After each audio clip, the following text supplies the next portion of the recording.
একেবারে সাদামাটা জীবনযাপন। এখানে ভালো করলেও আমি করি, খারাপ করলেও আমি করি। অনেক পরিশ্রম করলেও আমার জন্যই, আর বসে থাকলেও এটা আমি নিজেই বসে থাকি। কারো অধীনে চলার চাইতে নিজে পরিশ্রম করে নিজের পেটের দায়টা যদি নিজে চালানো হয়, তাহলে কিন্তু একদম কারো কথা শুনতে হয় না। একবেলা খাবার দিয়ে 1 বছর খাবার দেওয়ার নাম করে এরকম ব্যক্তি এই দুনিয়াতে অসংখ্য আছে। পরিশ্রম হচ্ছে সফলতার মূল চাবিকাঠি। পরিশ্রম করলে একদিন সফলতা আসবে ইনশাল্লাহ। সেই ভরসায় দীর্ঘদিনের যাত্রা, এই আক্রান্ত পরিশ্রমে আজও সফলতা কতটুকু পেয়েছি জানি না। আল্লাহর কাছে সব সময় বলবো, আল্লাহ তুমি যেন আমার শরীর স্বাস্থ্যটা ঠিক রাখো। এই আমি ছাড়া আমাকে নিয়ে ভাবার মতো মানুষ খুঁজেই পাই না। আসসালামু আলাইকুম এভরিওয়ান। কথায় কথায় ভুলে গিয়েছিলাম, আজ যে আমি রান্না করছি এগুলো কি বলতে পারবেন কি?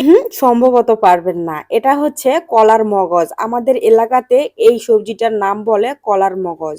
মগজ রান্না করার জন্য রসুন ছুলে নিয়েছিলাম, আর সঙ্গে তো পেঁয়াজ অবশ্যই থাকবে, কাঁচা মরিচ সহ। বানানোর জন্য যে সমস্ত জিনিস লাগে আমরা সচরাচর সবাই জানি। ও হ্যাঁ, সাথে কিন্তু মাছটা দিতে একদম ভুলে যাবেন না। মাছ দিলে এর স্বাদ আরো দ্বিগুণ হয়ে ওঠে।